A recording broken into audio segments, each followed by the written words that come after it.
Three, two, one.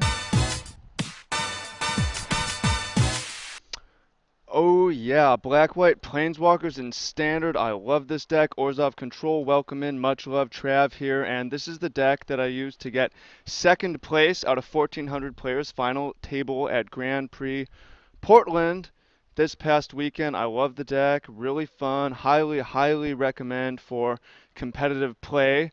Talked about tournament report a little bit, talked about the origin of the deck, and in this, let's go over how the deck works, the card choices, talk the sideboard a little bit, and prepare for some gameplay footage. But basically, what I like about this deck is it is really powerful. Training wheels easy. You just run away with Planeswalkers, Liliana, Gideon, Obnick, Sorin, so it's extremely forgiving. You can fuck up and you have four Planeswalkers and you just snowball. So you win massive landslide victories, but you often lose close games, so that's pretty good.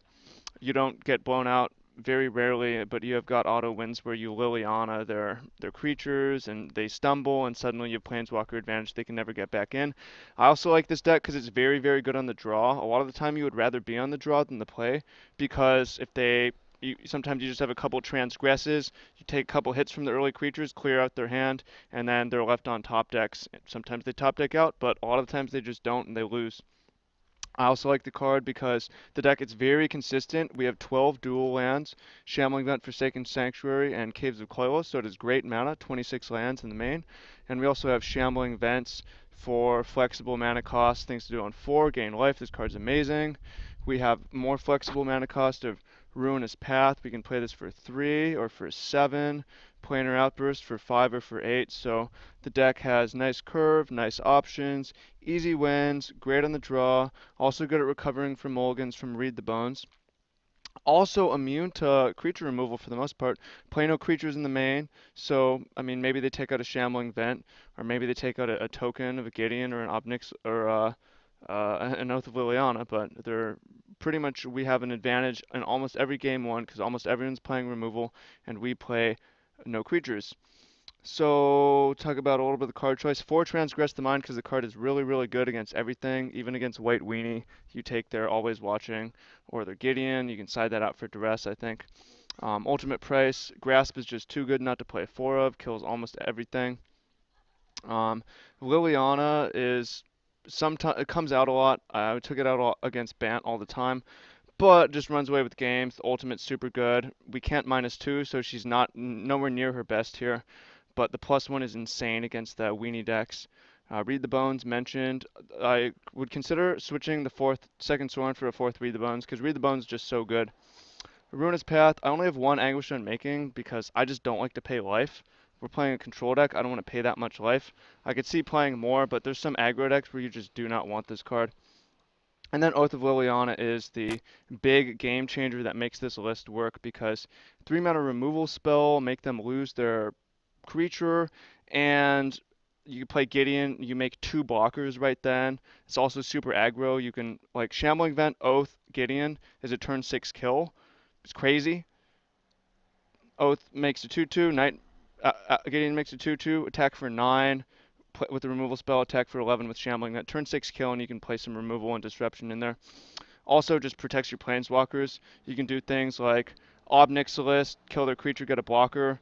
I had a play in the tournament where my opponent had 2 4/5 Sylvan Advocates and a Spell Queller under my Oath. I had nothing in play. Play an Ob Nixilis, minus it, kill their Spell Queller, get Oath, play it, make them sacrifice their Advocate, and then I get a zombie 2/2 to block their Advocate, keep this Ob Nixilis and pull ahead. Same with Sorin. Sometimes you just -5, kill their Advocate, you get a 2/2, gain 5 to block their other Advocate. Um, yeah, really like the Planeswalkers. Gideon, you'll oftentimes make a knight, then +1 attack for 5. Maybe you attack for 5 if you can kill them. The -4 is super good to have 3/4 vents and grow everybody. Ob Nixilis, the draw card, super good, can kill Emrakul. And the -8 emblem, whenever a player draws a card, the opponent loses 2 life. Super good with Read the Bones, often wins. And then Sorin is amazing. +1 can burn people out, and then also has the life gain. And I really like Sorin over Linvala because just more Planeswalkers, more Mythics, more Planeswalkers, please. Then I only have 3 Languish as a metagame call. I wanted more ways to kill Emrakul. I also like that you can awaken this, and I also like that it comes in over Spell Queller and it kills Advocates. Although Languish is cool, it also kills Ishkanah. Sometimes you have to combo Languish with Liliana to kill Ishkanah and Advocate.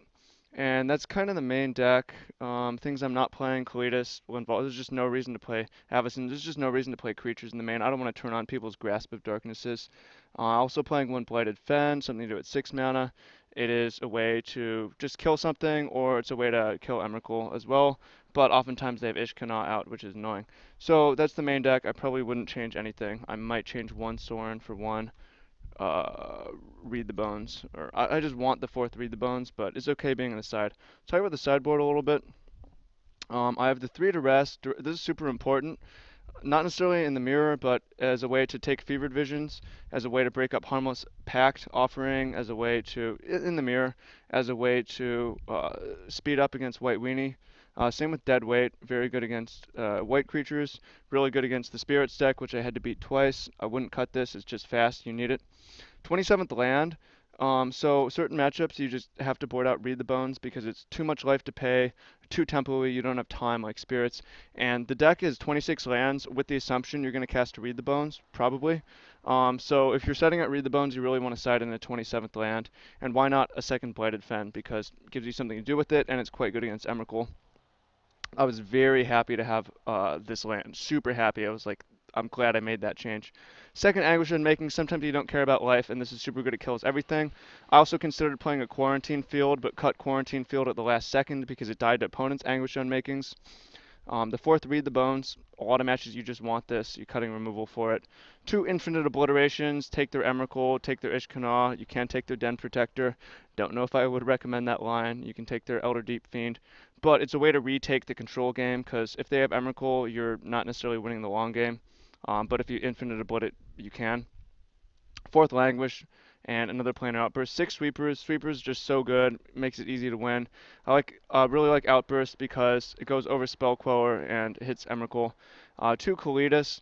Just a creature if they don't have creature removal, and it's a solid one. More life gain, more life link. And has good ability you can grow. And then 1 Linvala. I find that in this deck, Linvala is just okay. It's very rare that you're going to get the 3/3 because of just the way the deck works. Oftentimes you have tokens and there's parity, or they're only up by 1 creature. However, I still like the life gain against spirits. Life gain fire is great against spirits. It's good against Fevered Visions burn. So just as a nice comes to playability. This is a card I would maybe cut, but it's fine. And so I wouldn't really change much. I think the deck's super good. And I think it doesn't matter very much if the opponent knows what you're playing. It just doesn't affect them. I mean, it affects their sideboarding, but it's just tough. I saw some people try to kill Oaths with Dramoka's Command and Anguish and Making. I don't really care either way.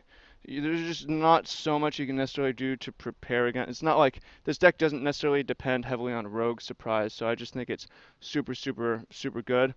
I will make the deck as soon as we get the cards, hopefully tomorrow. If any of you have it stuff online, please message me on Facebook or tweet at me because I would love to borrow Gideon's and Languish and Liliana if you already have them. Check the date on this video. If it's been more than a couple days, then I definitely am cool, don't need it, but thank you anyways.